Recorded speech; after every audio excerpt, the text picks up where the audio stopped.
नमस्कार। तो चलिए आज बात करते हैं राजस्थान के एक बहुत ही पूजनीय लोक देवता गोगाजी चौहान की। उनकी कहानी में, उनकी पौराणिक गाथा में उतरते हैं। ये कहानी है एक ऐसे योद्धा की, एक ऐसे शूरवीर की जो बाद में जाकर सांपों के देवता बन गए। है ना कमाल की बात? चलिए जानते हैं कैसे। अच्छा, तो कहानी में आगे बढ़ने से पहले ये जानना तो जरूरी है ना कि आखिर गोगाजी चौहान थे कौन। चलिए पहले एक छोटा सा परिचय देख लेते हैं। तो देखिए, इनका जन्म हुआ था ददरेवा में, जो चुरू जिले में है, विक्रम संवत 1003 में। मतलब आज से लगभग 1000 साल पहले की बात है ये।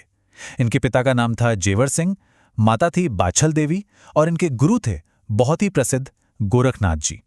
और इनकी पत्नी का नाम था केलमदे, जो कोलूमंड की राजकुमारी थीं।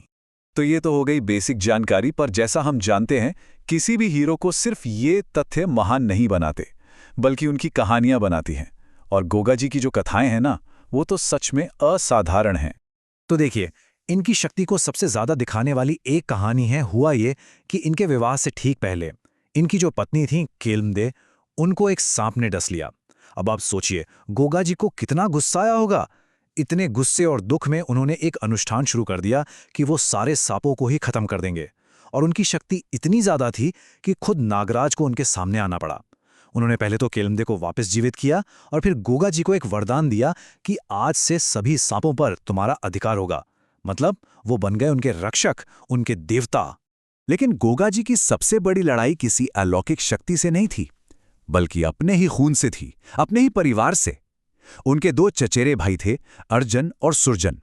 अब जमीन को लेकर कुछ झगड़ा था, और इस झगड़े में उन्होंने एक ऐसा काम कर दिया जो कोई सोच भी नहीं सकता था।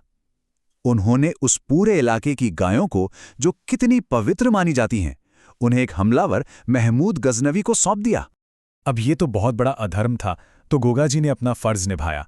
उन्होंने उन गायों को वापस लाने के लिए महमूद गजनवी की इतनी बड़ी सेना का सामना किया। और क्या बहादुरी से लड़े। मतलब इतिहास में ये लड़ाई दर्ज हो गई। और हाँ, इस युद्ध में वो शहीद हो गए, वीरगति को प्राप्त हुए। लेकिन उनका ये बलिदान उनके नायक होने का सबसे बड़ा सबूत बन गया। उनकी बहादुरी, आप कह सकते हैं उनका जो तेज था, वो इतना जबरदस्त था कि उनका दुश्मन महमूद गजनवी भी देखकर हैरान रह गया। कहते हैं कि गजनवी ने खुद उन्हें ज़ाहर पीर कहा था, जिसका मतलब होता है साक्षात देवता।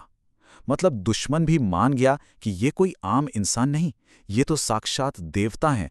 लेकिन गोगाजी का बलिदान उनकी कहानी का अंत नहीं था, बिल्कुल नहीं। बल्कि उनकी मृत्यु ने तो उस जमीन को ही पवित्र बना दिया जिस पर वो लड़े थे, और वहीं से बने कुछ ऐसे तीर्थस्थल जो आज तक पूजे जाते हैं।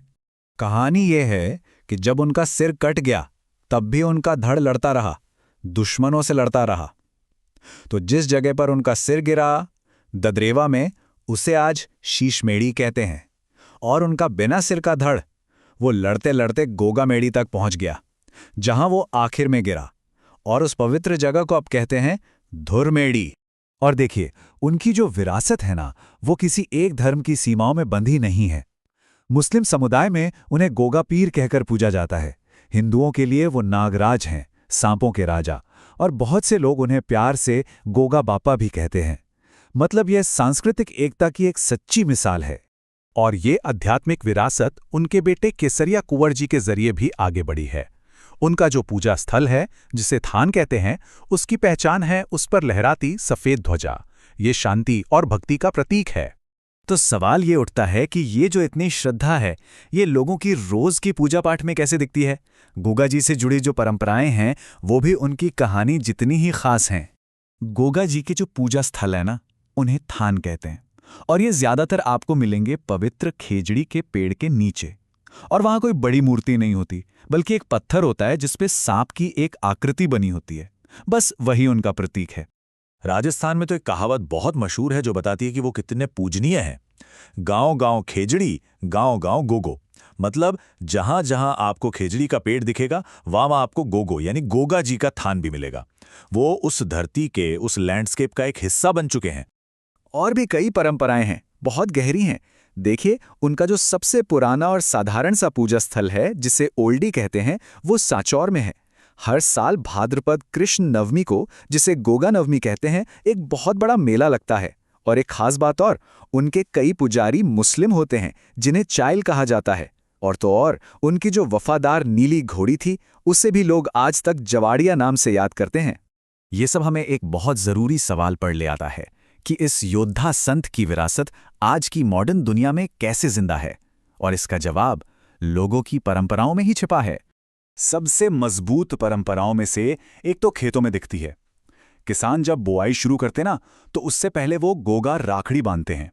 ये एक धागा होता है जिसमें 9 गांठें होती हैं। इसे किसान अपने हल पर और खुद पर भी बांधते हैं। ये एक तरह की प्रार्थना है, सुरक्षा के लिए, अच्छी फसल के लिए, जो गोगा जी को सीधे सीधे लोगों की रोजी रोटी से जोड़ती है।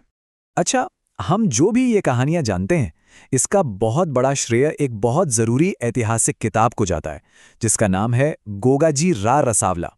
इसे लिखा था बीठू मेहा ने, और उन्हीं की वजह से ये कहानी आज हम तक